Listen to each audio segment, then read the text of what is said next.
Yo, selamat datang di Freaks Channel. Kali ini gue akan melanjutkan pembahasan tentang 10 keluarga agung. Oke lah, tak perlu berlama-lama lagi, langsung saja.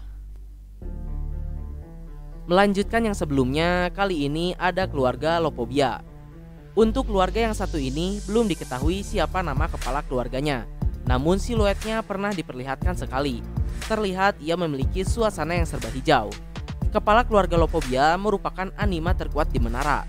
Dikatakan dia bisa mengendalikan semua makhluk yang ada di menara, termasuk manusia. Tapi sepertinya tidak termasuk administrator. Lalu jika sebelumnya kita membicarakan keluarga yang paling bermusuhan dengan Zahard, keluarga Pobidau, keluarga Lopobia ini merupakan keluarga yang paling loyal pada Zahard. Terbukti dengan hanya merekalah satu-satunya keluarga yang memberikan bantuan pada Zahard di arc yang sedang berlangsung saat ini, arc markas Lopobia.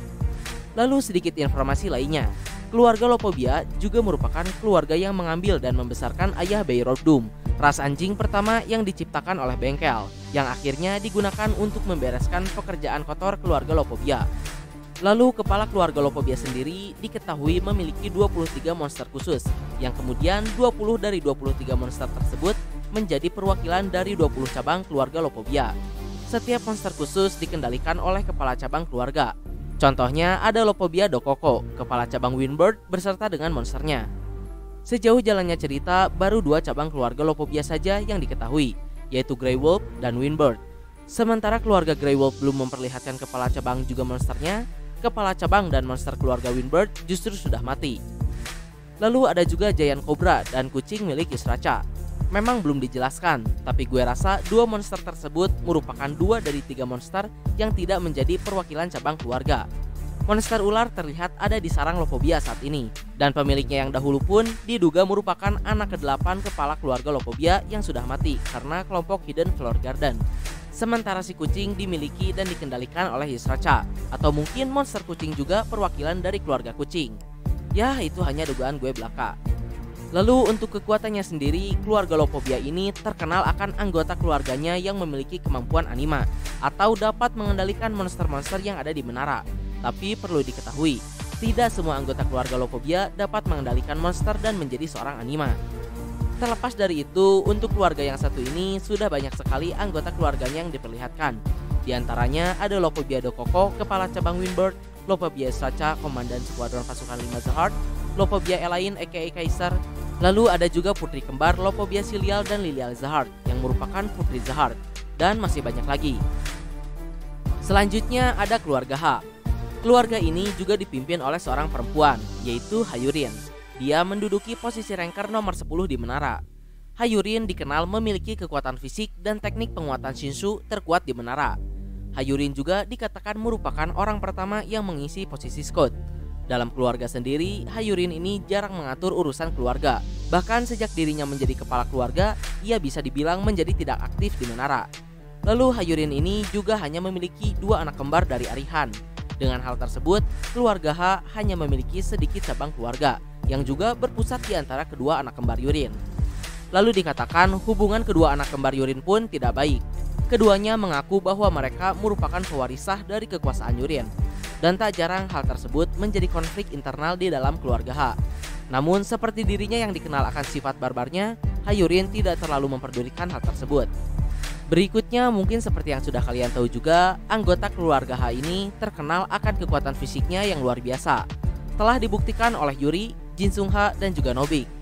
Namun sebenarnya menurut Jinsung yang merupakan anggota lama dan spesial dari keluarga H itu terkenal akan teknik pengendalian Shinshu-nya. Dan yap, hal tersebut dibuktikan oleh Jinsung H sendiri. Dia seperti berhasil membuat lubang di tubuh bajak Alavan. Ia juga bisa menghentikan 2 ranker kelas tinggi papan atas sekaligus dengan teknik-tekniknya. Lalu sejauh jalannya cerita, sudah cukup banyak anggota keluarga H yang diperlihatkan. Dan bahkan 2 anggota penting mereka, Hayuri Zahard dan Jinsung H, memiliki hubungan dengan Bam, sang musuh kerajaan Zahard. Lalu ada juga Nobik, yang juga memiliki hubungan dengan Bam. Namun khusus untuk Nobik, ia merupakan anggota dari cabang keluarga H yang diduga bernama keluarga Hayewell. Lalu terlepas dari itu, saat ini sendiri kondisi keluarga H juga sedang tegang karena ditangkapnya Hayuri Zahard. Berikutnya ada keluarga Kun, dipimpin oleh sang dewa tombak Kun Edwan. Ia menduduki posisi ranker nomor 6 di menara. Kun Edwan ini merupakan orang yang sangat kuat. Julukan Sang Dewa Tombak bukan suatu gelar sembarangan. Dikatakan Edwan merupakan yang terhebat dalam menggunakan tombak, dan tombak yang ia miliki juga bernama Mago. Ketika dirinya dipasangkan dengan Handlock Bloodmeader, dikatakan mereka akan menciptakan tim yang tak terkalahkan. Lalu tidak hanya kemampuannya sebagai seorang Spear Barrier, berdasarkan data dirinya di lantai kematian, ia juga memiliki banyak sifat Shinsu. Di antaranya ada petir, es, dan yang tak diketahui. Data Edwan juga mengatakan kemungkinan sifat Shinsunya masih dapat bertambah ketika ia dewasa nanti. Lalu dalam keluarga sendiri, Kun Edwan ini bisa dikatakan sebagai pemimpin keluarga yang paling parah. Kun Edwan merupakan perwujudan dari kata hedonis. Edwan selalu foya-foya dan bermain wanita, sehingga seperti yang kalian tahu, Kun Edwan merupakan kepala keluarga yang paling banyak memiliki istri, sehingga cabang keluarganya pun sangat banyak. Bahkan dikatakan jika harus dihitung, Kun Aguro Ignis itu memiliki 3.000 saudara. Dengan keluarga yang sebanyak itu, Edwan tidak menjadi semakin bertanggung jawab. Dia justru menjadi semakin tidak peduli dengan apa yang terjadi dalam keluarganya. Saking banyaknya anggota keluarga Kun, tentu saja yang namanya persaingan untuk menjadi yang terbaik tak terhindarkan. Banyak persaingan terselubung dalam keluarga, hingga akhirnya persaingan tersebut pun menjadi pertarungan resmi yang diadakan oleh keluarga Kun untuk memilih anggota keluarga sejati. Pertarungan itu sendiri diadakan setiap setahun sekali dan diikuti oleh para anak-anak Kun yang sudah mencapai usia 10 tahun. Pemenang dari pertarungan tersebut akan diperbolehkan menggunakan lambang keluarga dan diakui sebagai anggota keluarga sejati. Walaupun tak jarang pertarungan tersebut menjadi berdarah, Kun Edwan hanya berkata ia tidak tertarik dengan hal itu. Lalu Xiu sendiri mengambil referensi bendera Argentina untuk tema keluarga ini, sehingga orang-orang dari keluarga Kun biasanya memiliki kulit pucat dengan rambut dan mata berwarna biru muda, seperti bendera Argentina. Dan teknik-teknik yang digunakan oleh keluarga Kun juga selalu menggunakan bahasa Spanyol. Berikutnya, keluarga Kun ini terkenal akan bakat alami para anggotanya dalam posisi Spear Barrier. Diketahui keluarga Kun banyak mencetak para Spear Barrier hebat di dalam menara. Lalu para anggota keluarga Kun juga biasanya mewarisi salah satu sifat Shinsu dari Kun Edwan. Umumnya para anggota keluarga mewarisi sifat Shinsu petir. Namun ada juga orang yang mewarisi sifat Shinsu es dari Edwan, merupakan orang yang cukup langka di dalam keluarga. Belum berhenti sampai di situ, rata-rata orang dari keluarga Kun juga sangat cerdas, namun juga berhati dingin. Mereka tidak peduli pada apapun selama rencana mereka berhasil. Terlepas dari itu, sebagai salah satu dari 3 keluarga yang paling disegani, keluarga Kun memiliki rivalitas dengan keluarga Ari dan Ha. Namun dikatakan hubungan antara keluarga Kun dan Ha sendiri tidak baik. Sedangkan dengan kubu Zahard, mungkin seperti yang kalian tahu juga, klon dari Zahard mengatakan bahwa hubungannya dengan Edwan di luar sana cukup buruk. Dan data dari Kun Edwan pun juga mendukung hal tersebut. Kalau di dunia data pun hubungan mereka tidak baik. Lalu walau hubungan mereka ini buruk, gue rasa mereka ini tidak sampai saling bermusuhan. Jadi mungkin bisa disimpulkan kalau keluarga Kun, khususnya Kun Edwan sendiri, tidak terlalu peduli pada Zahard. Dan untuk anggota keluarga Kun, gue rasa tak usah disebutkan lagi kali ya, karena sudah banyak sekali anggota dari keluarga ini yang telah ditampilkan. Tapi gue akan tetap menyebutkan salah satunya, yaitu Kun Royal Elliot, pengguna es dan merupakan penguasa lantai 44. Berikutnya dan yang terakhir ada keluarga Ari. Keluarga ini dipimpin oleh Arihon. Ia menduduki ranking 5 top ranker di menara dan merupakan orang terkuat di antara 10 pemimpin keluarga agung. Arihon juga diketahui merupakan satu-satunya orang yang memiliki senjata kelas S+ di menara, yaitu White Oar. Lalu walaupun sangat kuat, disebutkan sebelum para petualang agung memasuki menara, Arihon menantang Zahard dalam 10 kali pertarungan. Dan hasilnya Arihon tak mendapatkan kemenangan sekalipun, dan dikatakan ia pun kemudian mengabdi pada Zahard. Yang gue rasa mungkin Arihon ini ingin memperebutkan posisi pemimpin tim, dan karena ia kalah dalam taruhan, mungkin ia pun diperintahkan untuk setia pada Zahard. Lalu terlepas dari itu, Arihon ini dikenal sebagai orang yang ramah dan santun, namun ia juga memiliki sisi kejamnya sendiri. Contohnya ketika ia bertemu dengan Hwakid kecil. Secara tidak langsung, Arihon merupakan orang yang mengutuk Hwakid menjadi seseorang bernama White. Lebih jelasnya ada di video pembahasan White. Lalu diketahui, Arihon sendiri tinggal di lantai 100 dan menjadi penguasa lantai di sana. Ia juga kadang memberikan ujian khusus pada para regular terpilih dengan hadiah yang luar biasa. Namun karena ujian tersebut dari Arihon langsung, tentu saja tugasnya bukan kaleng-kaleng. Orang yang mengambil ujian tersebut harus menahan serangannya selama 10 menit. Dan diketahui hanya ada 2 orang saja yang berhasil lolos dari ujian tersebut, yaitu Urek Majino dan Ari Hagi Period. Lalu karena tadi gue lupa bilang, Kun Edwan juga dikatakan memiliki ujian spesialnya sendiri untuk para regular. Bahkan Kun Edwan menawarkan hadiah berupa seluruh yang ia miliki. Namun tak ada satupun orang yang selamat setelah menerima ujian dari Edwan. Makanya mendengar Urek Majino lolos dari ujian Arihon, Kun Edwan ngebet banget buat nantang Urek Majino. Dan terlepas dari itu, sementara keluarga Kun dan Ha memiliki hubungan yang buruk, Kun Edwan dan Arihon justru cukup dekat. Berikutnya untuk keluarga Ari sendiri, keluarga Ari merupakan keluarga yang sangat ketat dalam hal keturunan. Mereka biasanya tidak akan mengakui dan terlalu memperdulikan orang yang bukan keturunan langsung.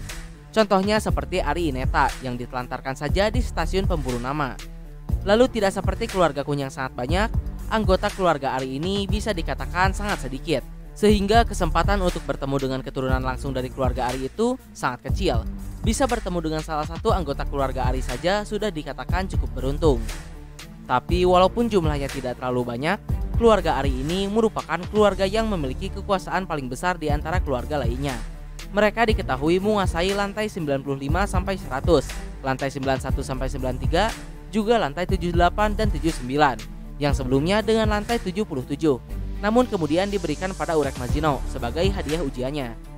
Lalu saat ini sendiri dikatakan keluarga Ari dan keluarga Kun sedang memperebutkan kendali dari lantai 80 hingga 90. Berikutnya orang-orang dari keluarga Ari ini biasanya memiliki suasana yang serba putih, dari mulai ujung rambut sampai bagian tubuh lainnya. Lalu keluarga Ari sendiri dikenal dengan keahlian dalam seni berpedang mereka yang unik, di mana teknik-teknik pedang mereka tidak memiliki titik buta dan tidak bisa ditangkal. Kunran mengatakan bahwa satu-satunya cara melawan teknik berpedang Ari adalah menerima serangan tersebut dan membalasnya dengan serangan yang lebih kuat. Teknik berpedang Ari juga tidak bisa dikuasai oleh orang sembarangan. Disebutkan mau seberapa berbakatnya orang tersebut, jika dia bukan keturunan langsung, orang tersebut tidak akan pernah bisa menguasai ilmu pedang Ari dengan sempurna. Selain itu, anggota dari keluarga Ari juga dapat melakukan apapun dengan pedang mereka. Contohnya saat di stasiun Emhan, Ari Ineta langsung dapat mengaktifkan senjata ignition milik Hong, yang umumnya tidak semua orang dapat mengaktifkan senjata ignition, apalagi dengan senjata yang pertama kali mereka sentuh. Bukan hanya itu, Ari Ineta bahkan dapat mengaktifkan senjata ignition setelah mengayunkan serangannya. Ya, intinya keluarga Ari ini sangat kuat. Orang biasa dari keluarga Ari saja seperti Ari Ineta dapat membuat Ran terluka parah yang merupakan seorang direct line. Walaupun mungkin mereka berbeda pengalaman, tapi tetap saja. Lalu akan sekuat apa seseorang yang merupakan keturunan langsung keluarga Ari? Sebenarnya orang tersebut sudah ada, yaitu Hoakin, keturunan langsung dari keluarga Ari setara dengan calon pembunuh dari Fu.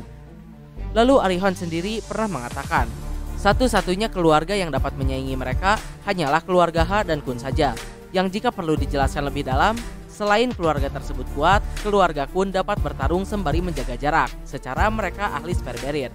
Keluarga Ha tentu saja dengan kekuatan fisiknya, mereka mungkin bisa langsung saja face to face dengan keluarga Ari. Untuk anggota dari keluarga Ari sendiri, sudah ada beberapa orang yang ditampilkan dari keluarga tersebut. Di antaranya ada Vicente dan ketiga saudaranya yang lain, lalu Hoakin aka White sang pembunuh dari Fu, Ari Ineta anggota biasa keluarga Ari, dan satu lagi yang cukup menarik yaitu Ari Hagi Perion Zahard, salah satu putri Zahard pemegang senjata bulan Red October. Walaupun belum pernah ditampilkan, disebutkan bahwa dia ini merupakan putri terkuat jika tidak ada Adori Zahard. Dia juga diduga merupakan orang yang mengalahkan White pada saat masa jayanya dahulu. White yang belum prima saja di arc saat ini udah kuat mampus, apalagi saat White sedang full power. Lalu bagaimana dengan yang mengalahkannya? Sudah pasti Ari Hagi Perion ini kuat abis. Salah satu buktinya Ari Hagi Perion merupakan orang yang berhasil lulus dari ujian Arihon selain Urek Majino. Dan terlepas dari itu, ada dua nama cabang keluarga Ari yang telah diketahui, yaitu keluarga Arion dan Ariran. Di akhir, seperti yang kalian tahu, saat ini di dalam menara sendiri hanya terdapat dua kubu yang saling bermusuhan, yaitu Zahard dan antek-anteknya, lalu Bam dan Fug sebagai pendukungnya. Tentu saja menurut gue, perang kedua kubu tersebut tidak akan berlangsung hanya dengan mereka saja sebagai para pemainnya. Ada 10 keluarga agung yang masing-masing keluarga punya tujuan dan ego mereka sendiri. Belum lagi ada Wul Haixong yang entah akan bermain juga atau tidak. Tapi terlepas dari itu, gue ingin beropini untuk 10 keluarga yang akan mendukung Bam. Yang pertama ada keluarga Ari. Keluarga Ari dan kepala keluarganya, Arihan, tidak menyukai perang. Tapi gue rasa atas nama menjaga kedamaian, keluarga Ari justru akan berperang di sisi Zahard. Atau mungkin mereka akan menjadi penonton saja. Lalu untuk keluarga Tuperi, gue rasa ini keluarga bakal dukung Zahard. Lalu kalaupun mereka tidak mendukung Zahard dan netral, gue menduga kalau mereka bakal tetap ikut campur. Entah itu condong ke Fug atau ke Zahard. Atau mungkin Tuperi akan mempersiapkan jalan untuk kedua kubu saling bertempur.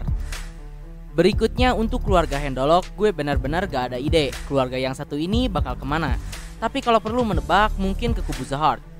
Lalu untuk keluarga Yeon, gue juga gak ada ide. Tapi mengingat keluarga satu ini memiliki sisi buruk yang disembunyikan dengan kasus Zigenanya dan cenderung serakah seperti kerajaan Zahard, atas dasar itu gue menduga kalau keluarga Yeon juga akan ada di kubu Zahard. Lalu untuk keluarga Pobidau sudah jelas ya, saat ini mereka saja sudah ada dalam opsi Zahard untuk dimusnahkan. Yang jadi pertanyaan di sini adalah keluarga Eurasia. Akan berada di kubu manakah keluarga tersebut? Pobidau Gustang saat ini bermusuhan dengan Zahard. Tapi dibalik itu, apa alasan Gustang memusuhi Zahard? Gue duga sih Eurasia and Zahard yang disegel. Dengan alasan tersebut, gue rasa Gustang marah dan berniat untuk membebaskan Eurasia Ene sekaligus menghabisi Zahard. Namun ia sadar ia takkan mampu, sehingga ia menunggu Bam. Nah, sedangkan di sini keluarga Pobidau dan keluarga Eurasia sendiri sedang bermusuhan. Alasannya Eurasia Ene yang menjadi putri Zahard. Jika keluarga Eurasia bergabung dengan Zahard, gue rasa kemungkinannya cukup kecil.